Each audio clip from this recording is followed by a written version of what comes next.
In Jesus' name, amen. Have a seat. Well, good morning. So it's always great to be able to get together, to be able to grow together through a teaching, to be able to come together and worship God through whatever a week we had with different highs and lows. But Sundays really are just the tip of the iceberg. And when it comes to a church family, there's nothing more beautiful than doing life together regularly. And so there's a bunch of different ways to do that. And in order to do so, if you're a guest, we're going to be able to connect with you and provide a way for you to connect with us. And whether you're a guest or a regular attender, the best way to do that is through the blue card. If you're a guest, just go ahead and fill out your name and anything we can do for you, whether you're new here, whether you have a prayer request, and you can drop that into the Connect area in the back corner of the room. Or if you are a regular attender, this is a good gateway into taking next steps, such as serving or joining a small group, or even, once again, prayer requests. And then there's a red card that should be somewhere located in front of you, and it directs you to our website, which has all kinds of different ways in which you can get plugged into the Mount Pleasant Christian Church family. And so today is a special day for two reasons. The first of which is that we're starting a new series today titled Tough as Nails.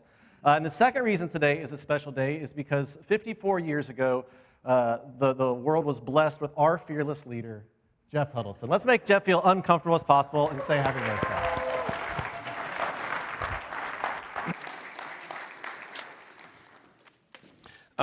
Thanks. I will say that I won't be around very much after the service. I've got a cough, and it's not COVID. I keep testing. It's not, well, of course, test says it's not COVID, but I'm staying away. Thankful to all you guys for avoiding the front two rows. I know normally you'd be packed right up here in the front like this, but thank you today. Give me a little more space. I appreciate that. And I'm getting old in my convalescence. You gotta watch out now more than you had to before. I gotta make sure I take my vitamins and all those things so I can get through this thing as quick as I can. We're starting a new series about Christ. It's more about him and his example and how he was tough. I think if I were to ask you guys, what stands out to you about Jesus? You know, if you were trying to describe Jesus to me, and I asked for like a paragraph or like a one sentence, if you were trying to think what Jesus is, what would you describe him as? You'd probably use, well, I would use, if you asked me that, I'd probably talk about grace or love or kindness. I mean, I wouldn't think about toughness. I mean, it wouldn't be one of the first things I'd think about. I would emphasize how he was gracious to us or kind and how he loved us and how he died for us on the cross because he cared for us and he was a sacrifice on behalf of me. And because that's ultimately what my soul is thirsty for. I'm hungry for this idea that maybe I can have a second chance, and maybe I can draw close to God, and that maybe me and my unrighteousness can draw close to God who is completely righteous.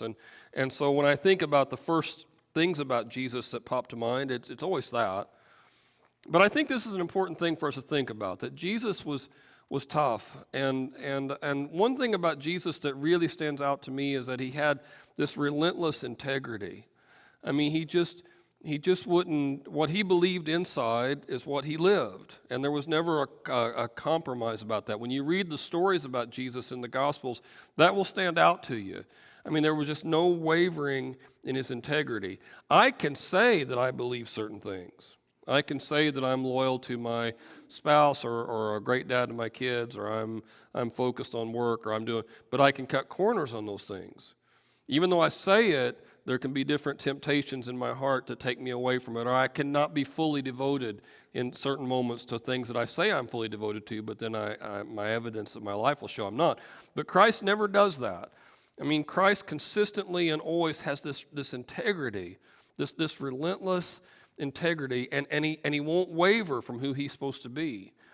Now, part of the reason why thinking about him without that, thinking about grace and love, and part of the reason why it's so attractive is it seems like we have a lot of people today who refuse to compromise on anything, right? I mean, every day the paper is full of stories about people protesting this thing or that thing, or they're against the vaccine, or they're against people saying they're against the vaccine, or they're against immigration, or not enough immigration, or different financial policies. In other parts of the world, people are rioting for things that are even more essential to just living, you know, enough jobs, enough food, enough money to go around. And we see people all the time on social media, friends of ours, who will say, you know, if you don't agree with me on this small political point, then I'm not sure, you know, just unfollow me now because we have to agree on this or we can't be associates. And people are all the time taking stands on everything. And so it's hard in some ways to emphasize Jesus on this because he would sometimes take a stand. And Jesus sometimes can be very hard to get along with. And, and understanding why he did that and when he did that's important for us, because we call ourselves Christians, which means a little Christ or like Christ. So if we want to be like Christ, we want to follow his example, we need to understand the things that irritated him. And if they irritated him, then they need to irritate us. And if there were things that he thought they were worth standing up for and fighting about, then they need to be the kind of things that we're willing to stand up for. For the record, I think most Americans fight too much. For the record, I think most Americans are willing to get in way yonder too many arguments. You don't have to share every last thought in your head. No one really cares about your opinion on most political issues. But on this stuff here, on the really important consequential spiritual things, if we don't say something, who's going to? And if we don't take advantage of our relationships and our resources and our time to be that stand in the gap kind of Christian, well then who's going to do that? And I think our indifference and our laziness on some things could have hellish consequences for folks. So today, this day, starting this sermon about Christ and looking at how he could be tough, I want to focus on his example, but then also challenge you maybe to be willing to stand up there, and be strong, even in the middle of some awful kind of things. So first, the Jesus story. There's a story about Jesus in Mark chapter 2. If you're familiar with the Gospels, Matthew, Mark, Luke, John, it's 4 different histories of Jesus, 4 different perspectives. Sometimes the guys will share a lot of the same stories. And in 3 of the Gospels, Matthew, Mark, and Luke, this story pops up. And it's one of the first real turning points where Jesus is ticking off the Pharisees, who were the leaders of the Jewish religious movement. They were the ones who were the most pure, the most righteous, the most stringent about their following of the law. It says one Sabbath, Jesus is going through the grain fields, and as his disciples walked along, they began to pick some heads of grain, almost certainly wheat. It could be something else, but almost certainly wheat. And they grabbed some of the heads of the grain. So as they're going along, they just popped off a head of grain, and they shelled it there in their hand, and they ate it. Now, I grew up around that sort of stuff. Have you ever done that? You're not getting full, right? I mean, you're not really, or you're really doing some work. If you're getting full, you're doing some work. It's just more of a passing the time thing. Stomach kind of growls. Maybe you can do that. It might not even take care of the stomach growling. It's probably not going to do very much, but you kind of shuffle it off there and you chew it, and it's not really even that good. It's kind of chewy and, all right. So that's what they're doing. And as they're doing it and they're pulling the grain off there and they're shelling their hands, the Pharisees said to Jesus, "Look, why are you doing what's unlawful on the Sabbath?" Now, it wasn't unlawful to go grab if you're passing somebody's field, it's in Deuteronomy. If you're going by some farmer's field and you want to grab a head of wheat and eat it, that was legal. You could do that. That wasn't illegal. The farmer was supposed to be a little bit generous about that sort of thing. But it's the Sabbath thing. Now, if that's a word that's not super familiar, we don't talk about Sabbath maybe very much in a New Testament church. In the 10 Commandments, one of the commandments was about honoring the Sabbath day and keeping it holy. And the Sabbath day, or the 7th day, for them it was Saturday. A lot of times Christians, when they think about Sabbath, they'll make it Sunday. Was a day when you were supposed to focus completely 100% on God. And the commandment in the 10 Commandments says you don't work. No working on the Sabbath day. Now that seems like a pretty easy commandment to understand. Work is one of those things like the pornography, like the Supreme Court case on pornography. A justice said, "I don't know what pornography is, but I know it when I see it. I can't tell you what's pornography, but I know it when I see it." It's kind of the philosophy argument of beard. How many hairs does it take to make a beard? I don't know, but I can tell when you have one. Right? It's not like you calculate it by a formula. I can see it. And Sabbath work, to me, seems like that kind of deal. I can tell when you're working. But for some people, it gets a little more complicated than that. Well, if you're sweating, you're working, somebody might say. If I'm out there running down the road, I'm working. If Josh is doing that, that might be clear in his head, right? Trying to get focused on something else. If I'm running, it's work, I promise. It's a lot of work going on me to run up and down the road. So it varies, right, person to person. And so to help you get through that, the Pharisees, and not just the Pharisees, it was a bigger thing than just them, devised a code, 39 different things you couldn't do on the Sabbath, called the Melachot. And there were just certain things you couldn't do.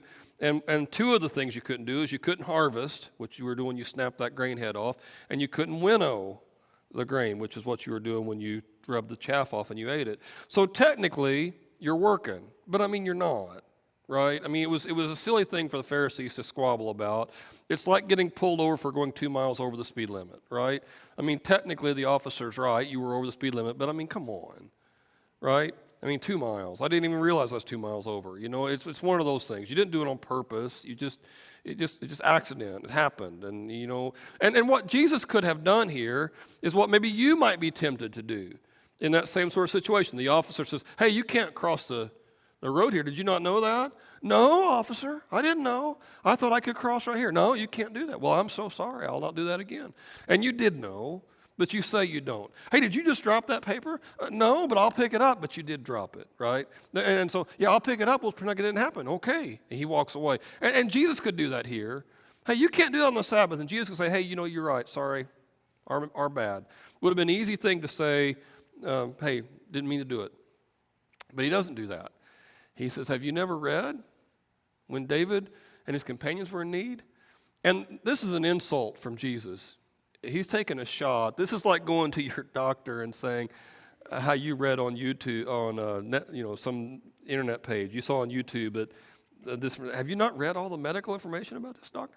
Do you not know what some doctors are saying? This is what you would do if you went to an attorney. Maybe you don't know, buddy, what some law is on this thing here. I've been studying on the internet. I know what's going on. And that's what he's doing here. And these guys prided themselves on knowing all the stories. So maybe you haven't read about David, he's saying, and kind of challenges them there. He says, in the days of Abiathar the high priest, and it really wasn't, it was actually his dad's day, but in that same general area, David, and the story is he went to the temple and he asked for bread. And they didn't have any bread except for the show bread that they put out every day. As an aside, has nothing to do with the rest of the sermon. I just think it's interesting. So if this has nothing to do with anything else, I just think it's interesting. I feel compelled to tell you. And maybe you already knew it. But one of the things that they did in the temple is every day they had fresh baked bread out. So when you went to the temple, every time you went, you would smell fresh baked bread. I think that's a fantastic idea. I don't know why we got away from that. That seems like a remarkably great idea. I don't know how easy it'd be to concentrate if all we could smell was fresh baked bread in here. But that was one of the things that they did. I don't know why they did it. It's just something that they did. But so that bread was there, but that bread was only supposed to be eaten by the priests, except for this one time when David showed up and he's hungry. And so they took the consecrated bread and they gave it to David. And so Jesus says, don't you remember that story? And his point in bringing it up is David wasn't condemned for that.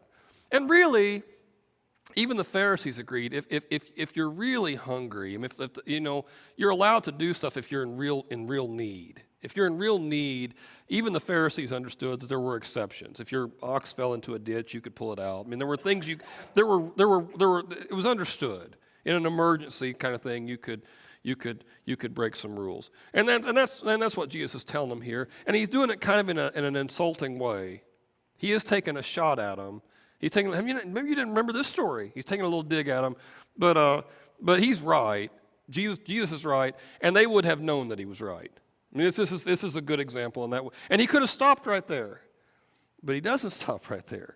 He says, the Sabbath wasn't made for man, the Sabbath was made for man, but not man for the Sabbath. In other words, people's needs are more important than Sabbath rules. People's needs are more important than religion's rules. I mean, our main goal as people is to love one another, be kind, be gracious, take care of folks. That's what we're called to do. I mean, that's the main thing. And if being religious gets in the way of that, we're doing religion wrong. I mean, Sabbath was made for man. It's a gift. Now, in the New Testament era, we believe that Jesus is our Sabbath. He's our rest. And ultimately, heaven's going to be our rest, and every day can be Sabbath in him. And Hebrews has a long conversation about that. The principle, then, for us, this verse becomes kind of our defining ethos in terms of how we do Sabbath. I think it's a good idea to take a day a week and rest and focus on God and not do as much. I think it's a smart thing. I think people are healthier when they do that. It's a gift. God gives you that gift. That's how you're made. That's how you've been designed. Your life works better when you work that way. It does. But we're not going to judge you if you don't. It's not meant to be a chain around your neck. It's not. It was a gift. And Jesus could have stopped right there, and it probably wouldn't have been a big deal. He could have stopped when they first, hey, You're eating grain on the Sabbath. What are you doing? Oh, sorry. Could have stopped right there. He didn't. He gives a little Bible example. He could have stopped right there, but he didn't. He could have stopped right here. Hey, listen, you got this all wrong. And he probably could have got away with it, but he doesn't. He says, and the Son of Man, talking about himself, is the Lord of the Sabbath. In other words, I'm going to be calling the shots from now on. It's a fantastically arrogant thing to say, unless you really are the Son of God. I mean, it's crazy to say. This is telling the policeman, I'll be calling the shots from now on when he pulls you over. Listen, officer, I'll be calling the shots from now on. I promise that'll be a short conversation. It won't take you long to get through that. It'll be settled quickly, You won't have to worry about what the long-term effects of that's going to be. I mean, going to the doctor, the nurse, and the doctor says, well, here's the treatment we're thinking. No. I'll be calling the shots from now on. Well, no, you're not going to. And that's what Jesus is doing to these religious experts. I'll be deciding what's right and wrong from now on. Now, almost certainly they laughed at him after this. Almost certainly they barked at him after this. I mean, they mocked him after this. What a fantastically crazy thing to say. And he doesn't need to say it. He's already made his point. And it wasn't that big a deal to begin with. I mean, there was two or three or four different off-ramps he could have taken without making a big fight here. But he chooses to make the point. Why? Well, part of it's the verse we read before this one. I mean, God's laws are a gift. They're not meant to confine you. They're meant to free you. When you violate God's laws for your life, you're the one who gets hurt. I know there are some people who have to touch the stove anyway to make sure it's hot. How many of you have to touch the stove anyway to make sure it's, yeah, sure. Right. All right. I mean, I know that. But the reason why your mother told you not to touch it is because it hurts. She loves you. Don't touch that. Oh, really? Someone's got to touch it anyway. But it's for your own benefit, right? I don't want you to hurt. God doesn't want you to hurt. That's why he gives us these things. It's a gift. And so part of the reason why Jesus is sticking his nose in there is that. Part of the reason he's sticking his nose in here is you guys are making it hard to draw close to God, you Pharisees. You're making it hard for people to get close. People are assuming that they got to be some perfect angel to even get near God. And you don't have to be some perfect angel. God knows who you are. And God's calling people back. And you've got it all wrong. And part of the reason why he's stepping up like this is because he does intend to reset everything. And so he's just going to say it. I think it's an interesting story. Now in Mark, that's the end of chapter 2. And the very next verse in chapter 3 is this one, another time. But I think Mark puts them right beside each other because it's the same basic idea. It's the same basic story. And he's making the same points in both stories. Another time, Jesus went into the synagogue. And a man with a shriveled hand came that was there. And some of them, and the them is the Pharisees. It is around the same story. There's a chapter division there. It's to the them. It goes back to chapter 2. Some of them, the Pharisees, are there. And they're looking for a reason to accuse Jesus. So they watched him closely to see if he's going to heal this guy on the Sabbath.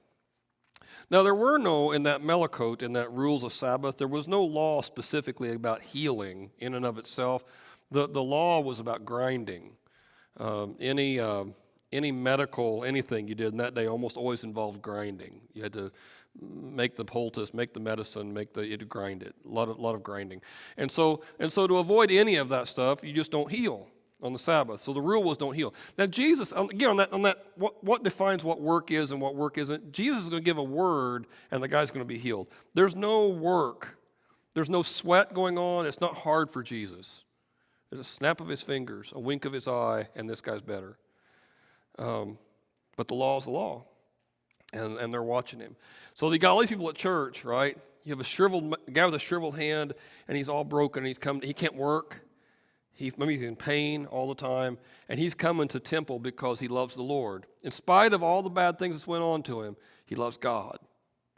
Maybe his family's there with him, and every week they pray that Dad's hand will get better, and every week it doesn't get better. And it's been like that for years. And they're coming because they love the Lord. And when you look at how much they're blessed compared to other people, you might think they've been dealt kind of a hard hand in life, but they don't see it that way. They think God's been fantastically good to them. And they're still in there focused on him. And then Jesus is there and his disciples, and they come to the temple to worship God too. That's why they came, is to focus on him. But the Pharisees, who are supposed to be the most righteous at all, they're not focused on God at all. They're focused on what Jesus might be doing, healing this guy. They're just keeping an eye on everything. Their whole motives are screwed up. Now, there's a way to handle this that won't cause any trouble at all. Because Jesus is going to heal the guy with just a word, he could go up to the guy and say, "You're healed." And it would be done.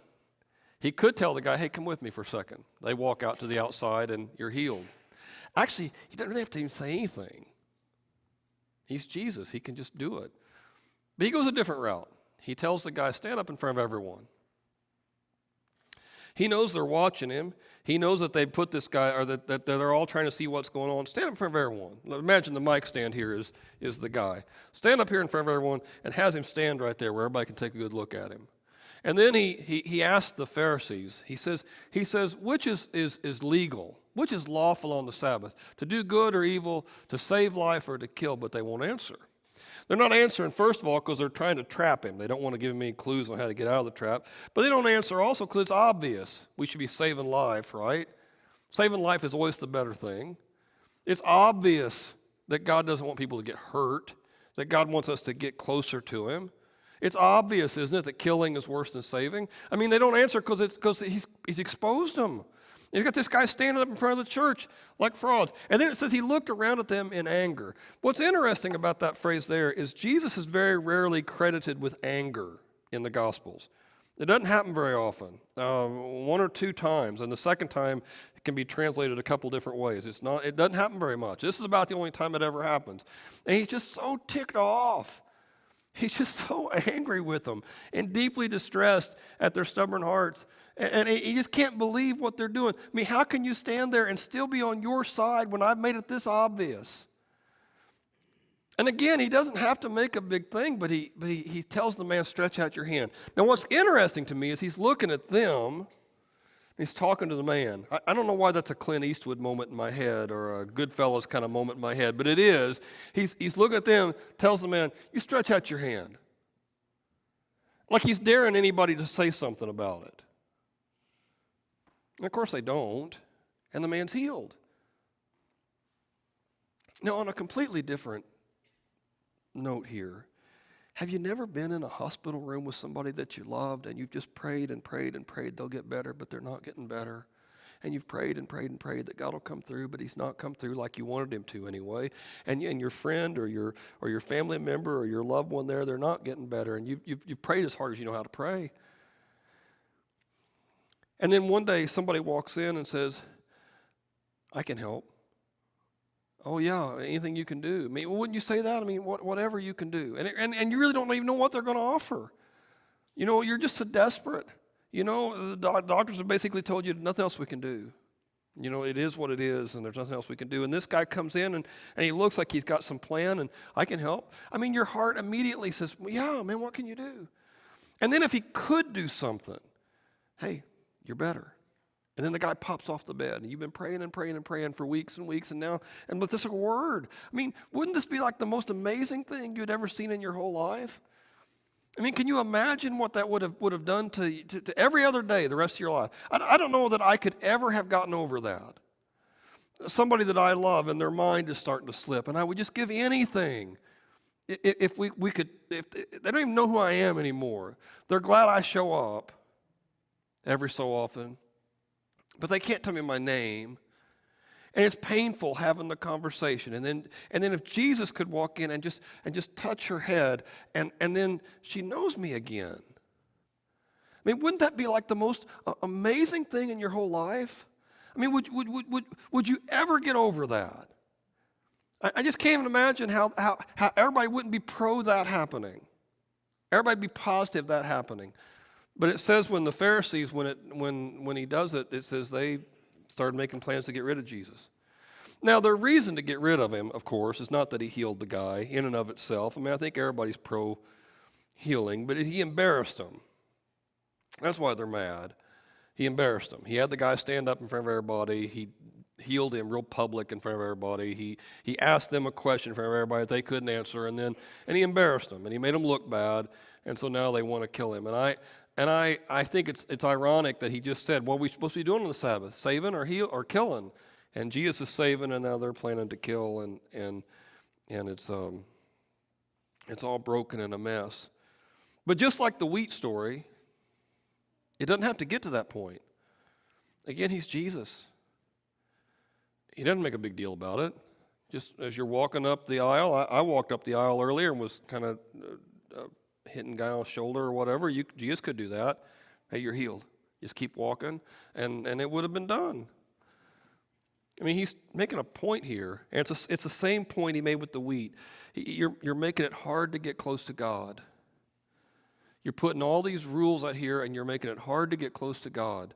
You're putting up walls between God and the rest of the people who need him so bad. You're making it so the people who are the very most broken have the very hardest time figuring out who God is. And you're doing it because you're scared of losing your position. You're scared of losing your wealth. You're scared of losing your power. You're allowing all these other small, stupid things to get in your head. You want church to be like it always has been, and if it changes at all, you're ticked off, and it's going to change because God's changing all the time. He wants a new song, and because God's like that, you need to get used to hanging on to what he wants, because he's calling the shots from now on. And there were lots of chances for Jesus to say, I'm not going to dig all the way into this thing. He does intend to dig all the way into it because it's important. It just completely matters. Now, just like Jesus, who's certainly tough as nails in both. And by the way, these stories in Matthew, Mark, and Luke, these are the stories that lead to him getting killed. In all three Gospels, Matthew, Mark, and Luke, right after all this happens, they start talking about killing Jesus. It's because he sticks his chin out like he does that they hate him. So I should mention there are some consequences for you too if you stick your chin out and say, okay, I got to stand up here. I just got to stand up here. I can't back down. The first one is it's almost always going to be lonely. I was trying to think of examples of famous people who refused to back down, and Rosa Parks was the first one I thought of when she refused to take another seat and was arrested in Montgomery for not giving up her seat to a white man. And it became a national news story, led to a big boycott in Montgomery, the bus lines, and eventually led to the civil rights legislation and a lot of things happening. And I thought about her and how hard it would have been for her to stand there. And it certainly was hard for her to stand there. She took a lot of abuse for all that. What I did not realize is that she was inspired to do what she did because of another lady who did the same thing almost a year before that. And I wrote her name down, Claudette Colvin. I'd never heard of Claudette Colvin. I didn't know Claudette Colvin's name. But she's the one who inspired Rosa Parks. And no one wrote any stories about her. And when she went to jail, no one took pictures. And no one celebrated it. No one made a big deal about it. The reason why Rosa Parks did what she did was she was inspired by this other person. And when she did it, she was an activist, and she had people ready to make it a story. Well, and Claudette didn't. And Claudette's story is even more an example of what normally happens to me than Rosa Parks. They have built statues for Rosa Parks now, and they're not normally going to build you a statue for doing the right thing. Normally, you're going to be a lot more invisible than that. Normally, doing the right thing is going to be a lot more lonely, and people aren't going to applaud. One of the real aggravations about some of the social media grandstanding that we see is it's very rarely one person against the crowd. It's one person on the side of all of their same friends. You know, it's 20 kids at a high school all dressing in black to be outcasts together, right? And a lot of times when you see people protesting here in our country, they're just doing it because their tribe is doing it. Real courage doesn't necessarily work that way. Real courage is usually you by yourself. You by yourself taking it on the chin. It's often painful. It often takes a long time to see any results. Tim Hansel, one of my very favorite stories, and I remember when I heard it, I thought when I heard it, it's one of my favorite stories. When I heard it, I thought I liked it. And it's about a missionary, and it's a true story. A missionary in the jungle, and there's a leprosarium there where they're helping the lepers to live. Basically, you know, they can't let them live with everybody else, so they're all kind of confined to this colony. And they learned to make a life there. And the missionary went to visit it and went to witness to people if he could. And most of the guys had no interest in talking to him. They didn't want to talk to him about it. They were mad they were there. They had no interest in talking about it. And but he found one guy who was actually witnessing. I found a leper who was in the colony, and he was witnessing to the others and trying to encourage him. He's just so full of joy. And like, man, man, it's just an honor to meet you. And they started talking and hang out, and the leper who had been, showing all that joy, said, now listen, I should tell you, I wasn't always like this. He said, when I first came in, I was just as mad as all the other guys. I was bitter and ticked off, and a missionary like you came to visit me, and he's the one who told me about Jesus. Really? Yeah, but I didn't like it at first. He said the first couple times he came to visit me, I didn't want to talk. I just would turn my back to him, and then if he came again, I might cuss at him and yell at him. I threw food at him sometimes just to get him to go away. And but he just kept coming back. He just kept coming back. He just kept coming back. And finally I asked him, why are you doing this? And he says, the love of God. God loves you. And I just want you to know he loves you. And he's not quit on you, even though you're in this awful place. And he said he started speaking to me, and it opened my heart and opened my eyes. And I realized that God one day would give me a new body and a new life, but in that moment gave me a new soul, and I've been different ever since. And the missionary said, that's amazing. He said, how many days did he come back to visit you? He said, he came every day for 13 years. And I'm not saying that'll be your experience, but this notion that you can say one thing to one person one time and that'll be all God wants you to do, I don't know if that's true.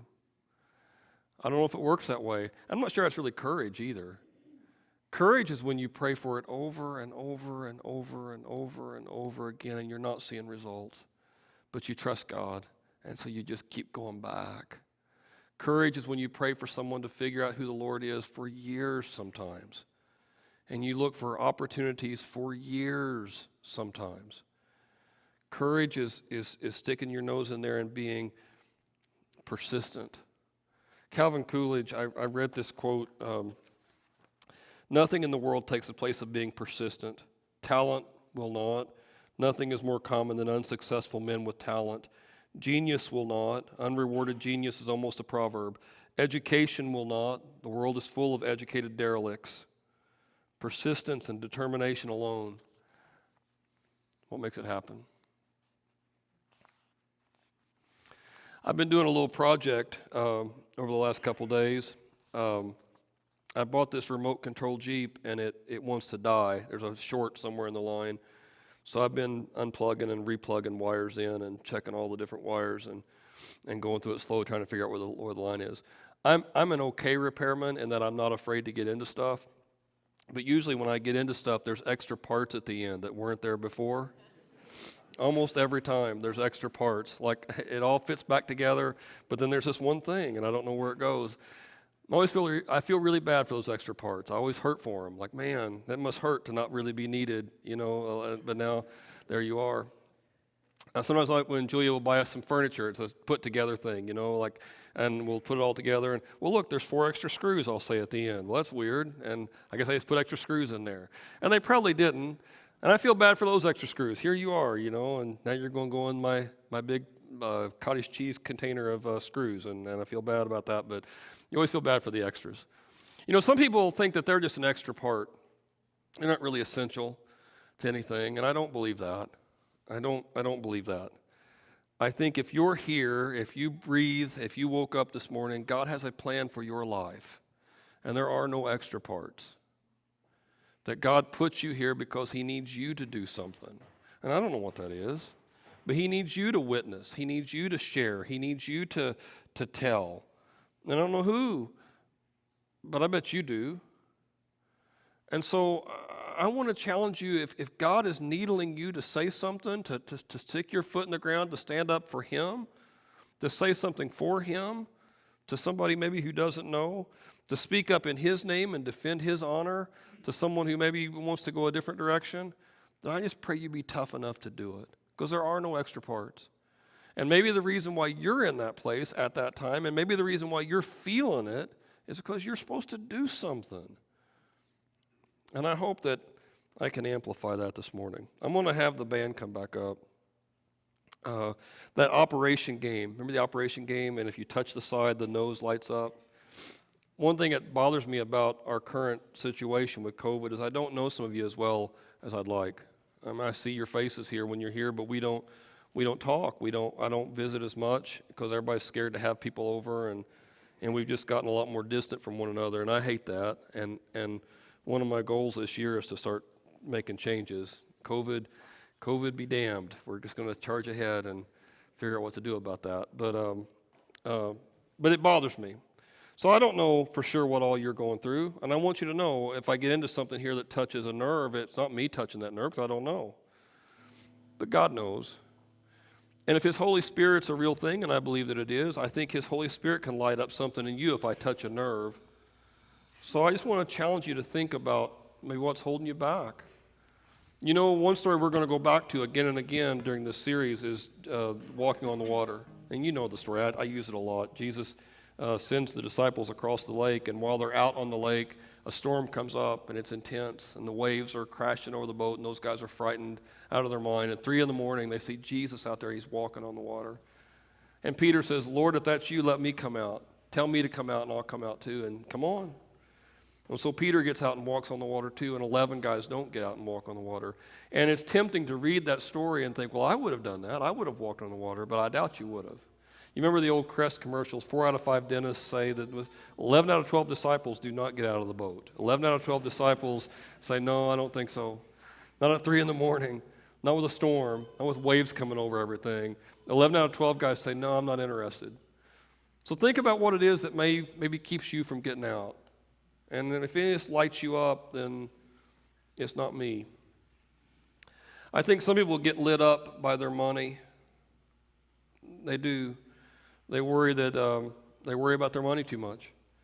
They're trying to hit certain targets in terms of savings or certain targets with their retirement, and they're afraid if they don't hit these targets that they're not going to have enough to do whatever they think they need to do, and so they don't take risks. It's their money. They worked hard for it. It's nobody else's, and their focus is on that. For some people, it's their comfort, you know. Life for them has become about making sure they get home at a certain time so they can sit in an easy chair and watch television. Or that they can go on the very best vacations, or they can go to the very nicest restaurants, and their time is their own, and they don't give it to anybody.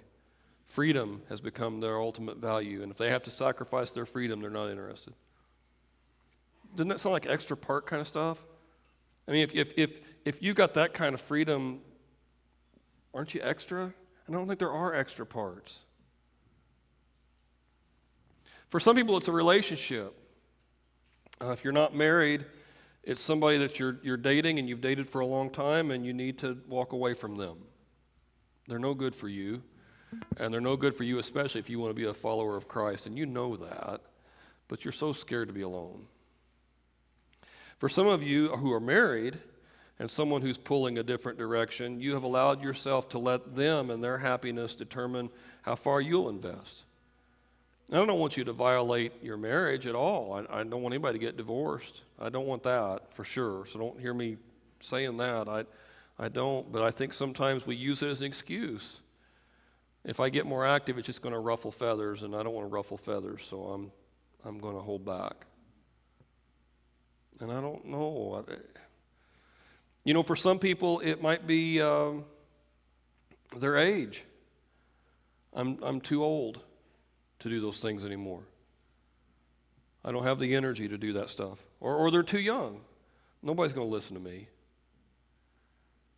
I'm going to stand up and talk, and they're all going to smirk, and they're not going to listen to me. I don't know what it is we hang on to, but I know there's stuff. And you know who you're supposed to talk to. And you know what you're supposed to say. You're just scared to do it. Christ, in those moments, was tougher than nails. And He calls us to that too. Now, at the end of the service, I'm going to give you a chance to pray. We're going to sing a song, and there'll be guys on both sides, and you can pray with them. And if you want to ask for courage, that's a great prayer. Paul did that. Paul asked for courage. The apostles did that in the early parts of Acts. They prayed for courage. That's always a great prayer. And you can just ask them, God, help me do what I need to do. Or maybe you need to make a decision about getting yourself right with God on something, and they can help walk you through the steps you need to walk through there too. Now, this last song is one of my favorites. It's my birthday, so I did pick one of my favorites. But this song for me is always a prayer. And it means something to me every time I sing it. And so maybe that can be something that you think through too. And whether you come up or not, you can use this time to really call out to God.